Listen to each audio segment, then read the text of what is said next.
दोस्तों जय श्री राम। एक बार की बात है, एक गांव के पास जंगल की तरफ डाकुओं का एक झुंड रहता था। उन डाकुओं का सरदार साधु के वेश में रहता था। वो लोग व्यापारियों, अमीरों और राहगीरों को लूटा करते थे और उनसे लूटा हुआ धन गरीबों में बांटते थे। अपने आसपास के गरीबों का ध्यान रखते थे। उन्हें लगता था कि राज्य में इन गरीबों को पूछने वाला कोई नहीं है। उन्हें राज्य की ओर से गरीबों के प्रति यह व्यवहार किसी भी विश्वासघात से कम नहीं प्रतीत होता था और उनकी बात एक हद तक सही भी थी।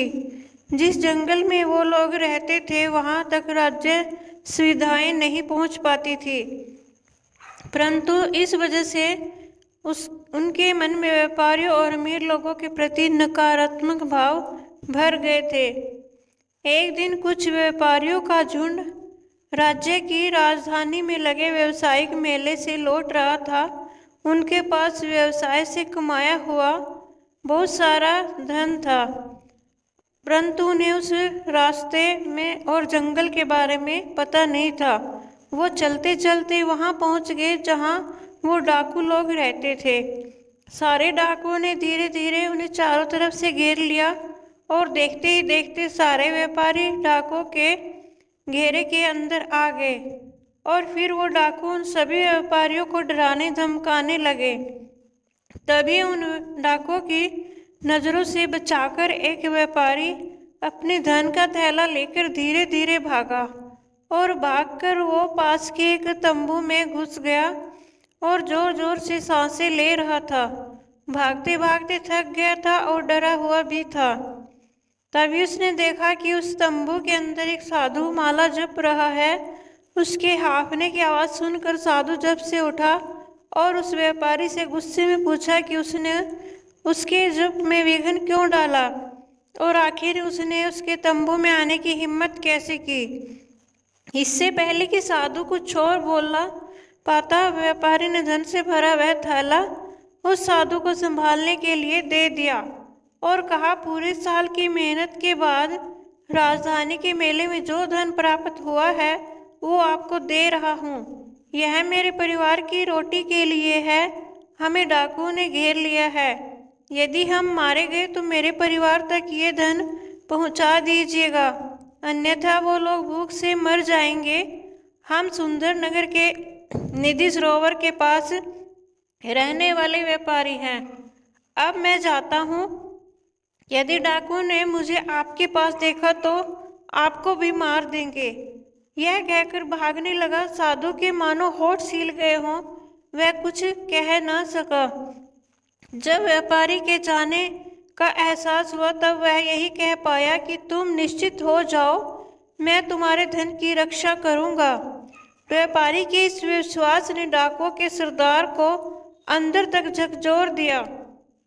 वह यह सोचने पर मजबूर हो गया कि क्या राज्य की सुविधाएं उस जंगल में न पहुंच पाने की वजह से वह जिन लोगों को लूटता था वो गलत था, क्योंकि वो भी तो मेहनत से धन कमाया करते थे और उन्हें राज्य से ये धन प्राप्त तो नहीं होता था। इन सब बातों ने डाकुओं के सरदार को परेशान कर दिया। उसे ऐसा लगता था कि वो सही काम करता है, जबकि आज उसे अपने किए पर पछतावा हो रहा था। तभी उसे व्यापारियों के चीखने की आवाज़ आई। वो भागता हुआ बाहर आया और उसने देखा कि व्यापारियों को बंदी बनाकर उन्हें उसके चेले डाकू मार रहे हैं। तभी वो तंबू के अंदर से छुपकर बाकी डाकुओं को रुकने का आदेश दिया। उनमें से एक डाकू ने हिम्मत कर तंबू में आकर आदेश के बारे में पूछा। तब सरदार डाकू ने कहा कि इन सभी व्यापारियों को जाने दो और इनका धन वापस कर दो। डाकू इस बात पर सहमत नहीं थे। उनके जीने का यह एक स्रोत था। उस डाकू ने सरदार से कहा कि यदि यह गलत है तो हम आगे से मेहनत कर खाएंगे, परंतु अभी क्या खाएंगे और असहाय और वंचित लोगों को क्या खिलाएंगे। फिर सरदार ने कहा कि यदि ऐसी बात है तो लूट का आधा माल व्यापारियों को वापस कर दो और उन्हें जाने दो। इस पर सबकी सहमति बनी और व्यापारियों को आधा धन लौटाकर जाने की अनुमति दे दी गई। फिर हिम्मत कर व्यापारी अपना थैला लेने वापस तंबू में आया। और यह क्या अपनी आंखों से सच्चाई देखकर वह स्तब्ध रहा था। जिस साधु को उसने अपना थैला दिया था वह साधु तो डाकुओं की टोली का सरदार था। लूट के धन को वह दूसरे डाकुओं को बांट रहा था। यह सब देख व्यापारी वहां से निराश होकर वापस जाने लगा। वह मुड़ मुड़ कर तंबू की तरफ देख रहा था और ठगा सा महसूस कर रहा था, मगर उस साधु ने व्यापारी को जाते देख लिया था और बाहर आकर उसने कहा, रुको, तुमने जो धन का थैला मुझे दिया था वह ज्यों की त्यों ही है। और साधु ने व्यापारी का धन से भरा थैला वापस कर दिया। अपने धन को सलामत देखकर व्यापारी खुशी से गदगद हो गया और साधु को दान देने की इच्छा जाहिर की, परंतु साधु ने मना कर दिया और हाथ जोड़कर नमस्कार कर तंबू की ओर चल दिया। व्यापारियों का झुंड भी खुशी खुशी अपने सुंदर नगर की ओर चल पड़ा। जब सरदार तंबू से वापस लौटा तब वहां बैठे अन्य डाकू ने सरदार से पूछा कि हाथ में आए धन को इस प्रकार क्यों जाने दिया। तभी सरदार ने कहा, व्यापारी मुझे भगवान का भक्त जानकर भरोसे के साथ थैला दे गया था। उसी कर्तव्य भाव से मैंने उसके थैले को वापस दे दिया। किसी के विश्वास को तोड़ने से सच्चाई और ईमानदारी हमेशा के लिए शक के घेरे में आ जाती है।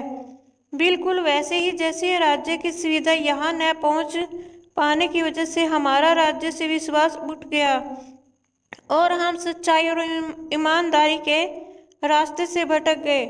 परंतु आज व्यापारी की बात सुनकर एहसास हुआ कि हम राज्य की सुविधा यहाँ तक नहीं पहुँच पाने का दंड सच्चाई और ईमानदारी से धन प्राप्त कर रहे लोगों को उनका धन लूट कर देते हैं और यह गलत है। आज से हम सब मिलकर मेहनत करेंगे और अपने साथ साथ सभी वंचित लोगों की सहायता भी करेंगे।